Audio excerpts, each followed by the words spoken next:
हर हर महादेव दोस्तों, कैसे हैं आप सब। आशा करती हूँ आप सभी कुशल मंगल होंगे। महादेव बताते हैं, अकाल मृत्यु को टालने वाली काशी विश्वनाथ ज्योतिर्लिंग की कथा। तो महादेव के प्यारे भक्तों, आज की कथा अब तक की सबसे महत्वपूर्ण कथा है, क्योंकि इस कथा को सुनने मात्र से ही अकाल मृत्यु टल जाती है। अकाल मृत्यु आपको छू भी नहीं सकती। बाबा विश्वनाथ जी की कथा के साथ ही हम एक ऐसे भोलेनाथ की चमत्कारी कथा सुनाने जा रहे हैं, जिसे सुनकर आपका रोम रोम शिवमय हो जाएगा। श्रोताओं, महादेव के इस अमृत रूपी कथा का श्रवण कीजिए और भोलेनाथ सही माता पार्वती एवं भगवान गणेश की कृपा का पात्र बनिए तथा अपने को पाप मुक्त कीजिए।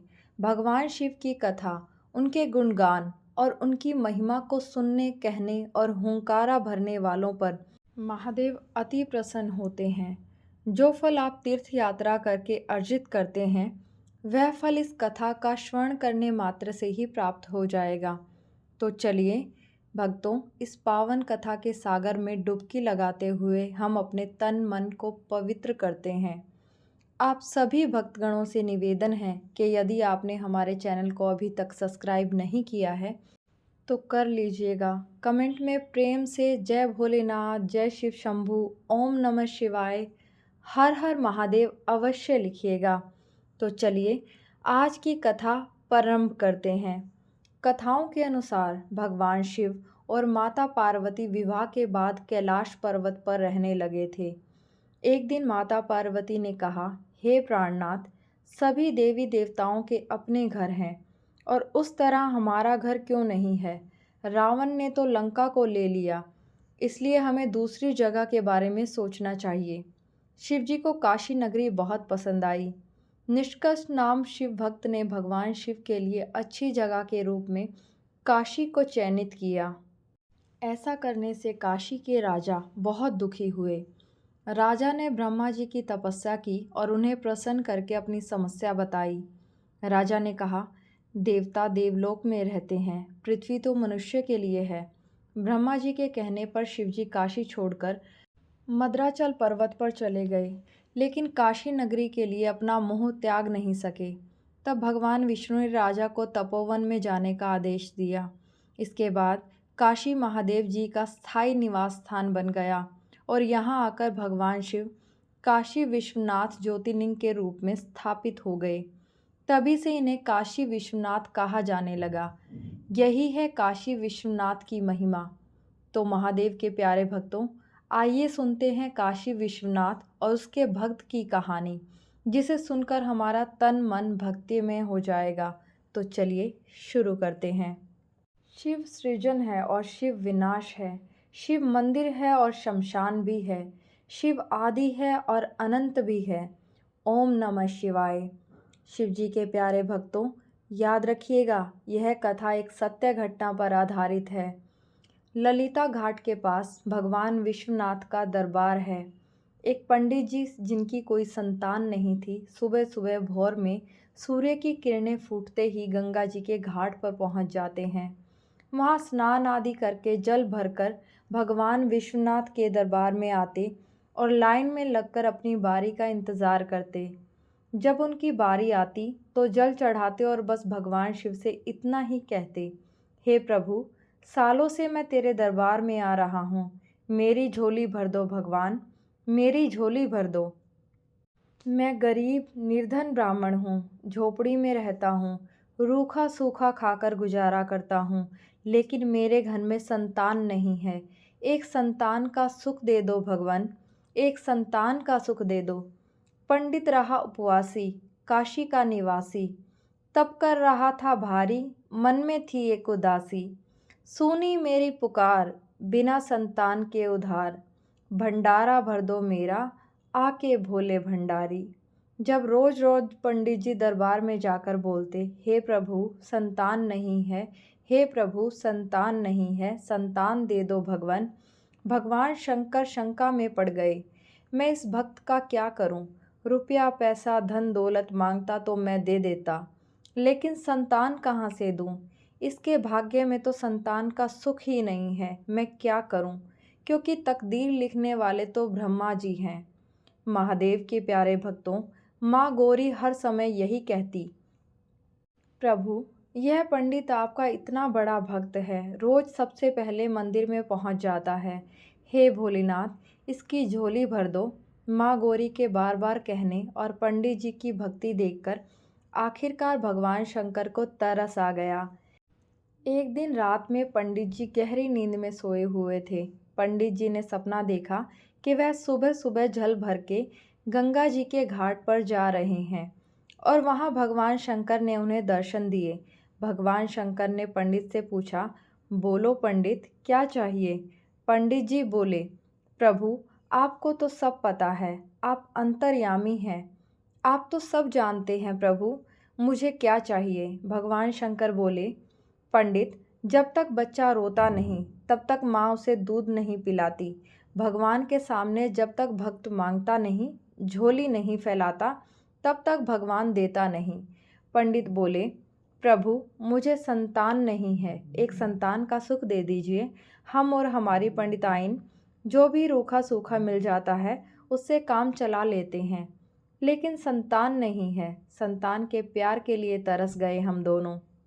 भगवान शंकर ने पासा फेंका और पूछा, अच्छा यह बताओ, कम उम्र वाला चाहिए या ज़्यादा उम्र वाला? तब पंडित जी सोचने लगे, यह क्या चक्कर है? पंडित जी बोले, प्रभु, यह क्या चक्कर है, कम उम्र और ज़्यादा उम्र? भगवान शंकर बोले, जिस बच्चे की उम्र कम है वह विद्वान होगा और जिस बच्चे की उम्र ज़्यादा है वह आगे चलकर चोर और डाकू बनेगा। जल्दी बताओ, कम उम्र वाला चाहिए या ज़्यादा उम्र वाला? अब पंडित था हिंदुस्तान का वासी और हिंदुस्तान में पत्नी से पूछे बिना पति कोई काम नहीं करता। तब पंडित जी ने प्रभु से कहा, प्रभु, आप यहीं खड़े रहिए, मैं घर जाकर अपनी पत्नी से पूछ कर आता हूँ। दौड़ते दौड़ते पंडिताइन के पास पहुँचा और बोला, पंडिताइन, प्रभु ने घाट पर हमें दर्शन दिए हैं। वह पूछ रहे हैं कि कम उम्र का बच्चा चाहिए या ज़्यादा उम्र का। पंडिताइन भी यह सुनकर घबरा गई। पंडिताइन ने पूछा, कम और ज़्यादा का क्या चक्कर है? पंडित जी ने कहा, पंडिताइन, भगवान शिव ने कहा है कम उम्र वाला बच्चा विद्वान होगा और ज़्यादा उम्र वाला बच्चा डाकू और चोर बनेगा। तुम जल्दी से बताओ कि हमें कौन सा बच्चा मांगना चाहिए। पंडिताइन ने कहा, देखिए, हमें कम उम्र वाला बच्चा ही चाहिए, हम कम उम्र से ही काम चला लेंगे। जाकर शिवजी से कह दीजिए कि वह हमें कम उम्र वाला बच्चा दे दे। दौड़ा दौड़ा घाट पर पहुंचा और बोला, प्रभु, कम उम्र वाला दे दो, हम कम उम्र वाले बच्चे से काम चला लेंगे क्योंकि ज़्यादा वाला तो चोर डाकू ही बनेगा। शंका में पड़े शिवजी हंसकर बोले, जा, तेरे घर एक बालक का जन्म होगा, लेकिन जैसे ही वह 5 वर्ष का होगा वह मर जाएगा। अब सोचिए, अगर किसी माँ बाप को मालूम हो कि उनका बच्चा जैसे ही 5 वर्ष का होगा वह मर जाएगा तो उनका क्या हाल होगा। लेकिन फिर भी किसी तरीके से जीवन को आगे बढ़ाना शुरू कर दिया। पंडित के घर में एक बच्चे ने जन्म लिया। पंडित को अपने सपने की बात याद आई कि जब इस बच्चे की जन्म 5 वर्ष का होगा यह मर जाएगा। जैसे जैसे लड़का बड़ा हो रहा था, पंडित और पंडिताइन देख देख कर रात भर रोते रहते। मन में एक खटका बढ़ने लगा। जब 4 वर्ष बीत गए, पंडित का दिल धड़कने लगा। 4 साल हो गए, 1 साल बचा है।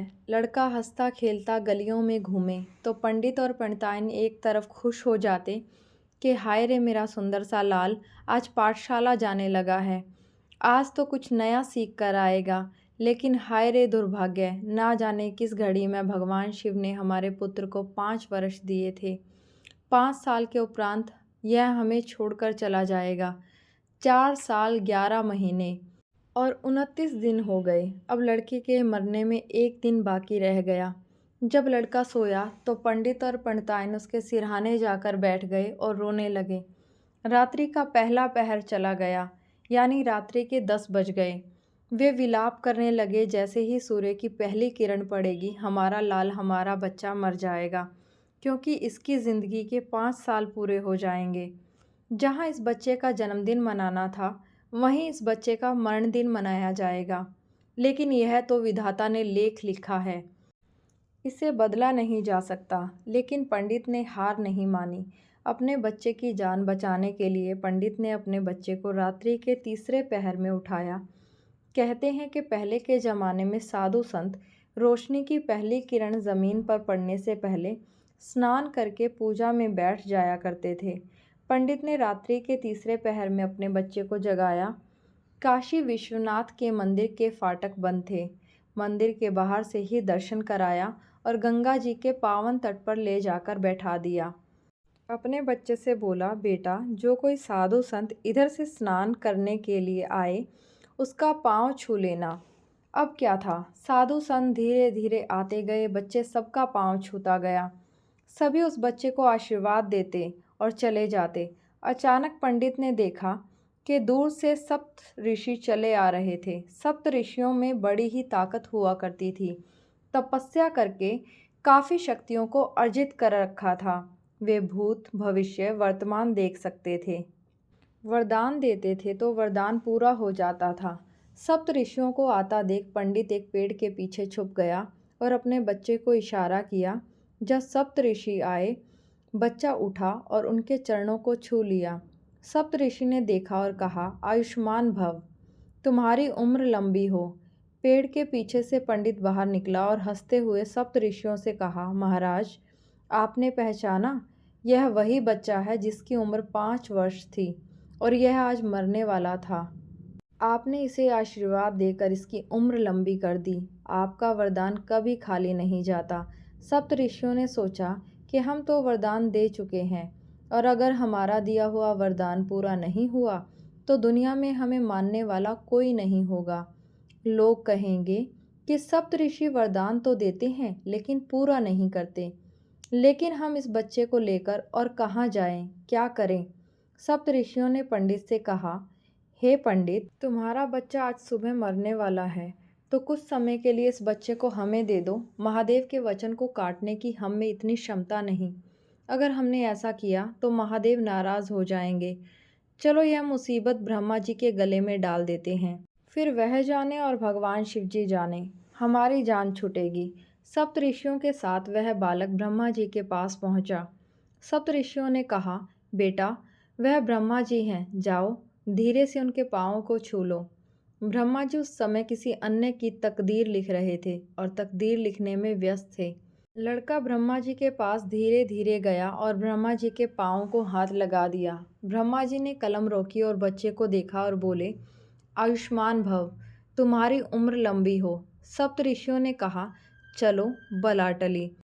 तब ब्रह्मा जी ने पूछा, काहे की बला टली? सप्त ऋषियों ने सारी कथा कह सुनाई। अरे प्रभु, आप तो तकदीर लिखते हो, बच्चे को पहचान तो लेते। यह वही बच्चा है जिसे भगवान शिव ने 5 वर्ष की आयु दी थी। आज सुबह होते ही यह मरने वाला है। पंडित ने हमें फंसाया और अब यह आपका काम है। हम तो चलते हैं, प्रणाम। यह सुनकर ब्रह्मा जी घबरा गए। ब्रह्मा जी सोचने लगे कि मैं भगवान शिव के वचन को कैसे काट सकता हूँ, यह तो मुझसे नहीं होगा। अब यह सोचने के बाद ब्रह्मा जी ने सोचा, चलो विष्णु जी के पास जाते हैं, वही कुछ हल बताएंगे। अब ब्रह्मा जी उस बच्चे को लेकर विष्णु जी के पास जाते हैं। जब वे विष्णु जी के पास पहुँचे, उस समय विष्णु जी शयन कर रहे थे और गहरी निद्रा में थे। ब्रह्मा जी बच्चे से कहते हैं, जाओ भगवान विष्णु के चरण स्पर्श करो। बच्चा धीरे धीरे भगवान विष्णु के पास जाता है और उनके चरण छू लेता है। चरण स्पर्श करते ही भगवान विष्णु की निद्रा भंग हो जाती है और जब वे देखते हैं तो बच्चे को आशीर्वाद देते हुए कहते हैं, आयुष्मान भव, तुम्हारी आयु लंबी हो। यह देखकर विष्णु जी को ब्रह्मा जी सारी कथा सुनाते हैं। कथा सुनकर विष्णु जी भी घबरा जाते हैं। भगवान विष्णु सोचते हैं, यह तो भारी गलती हो गई। मैंने निद्रा में इस बच्चे को आयुष्मान होने का वरदान दे दिया।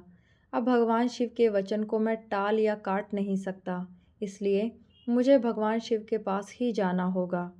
जब वे सभी शिव जी के पास पहुँचे, भगवान शिव कैलाश पर्वत पर बैठे होते हैं और अपने ध्यान में मग्न होते हैं। विष्णु जी बच्चे से कहते हैं, हे पुत्र, देखो सामने भगवान शंकर है, जाओ और उनके चरण स्पर्श करो। बच्चा भगवान शिव के पास जाकर उनके चरणों को छूता है और उन्हें प्रणाम करता है। इतने में भगवान शिव की आंखें खुल जाती हैं और वे बच्चे को देखते ही आशीर्वाद देते हुए कहते हैं, आयुष्मान भव, तुम्हारी आयु लंबी हो।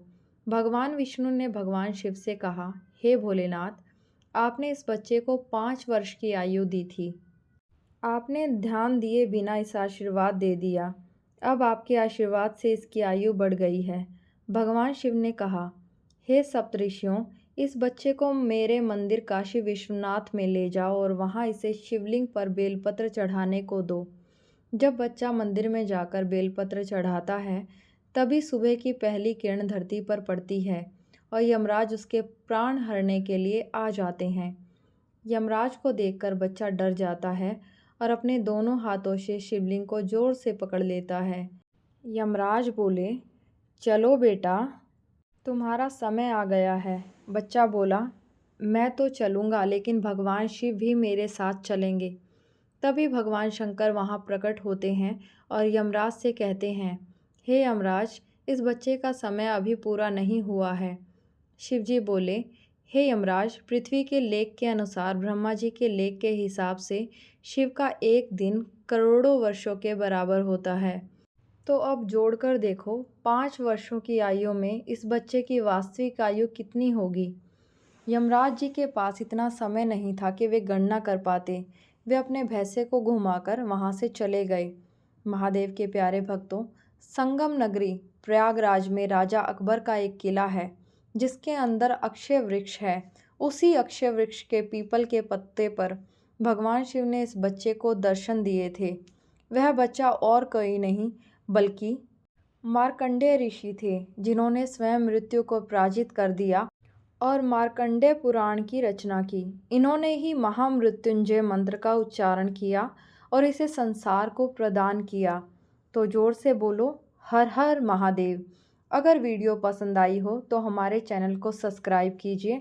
आपका दिन मंगलमय रहे और महादेव की कृपा आप सभी पर बनी रहे। धन्यवाद।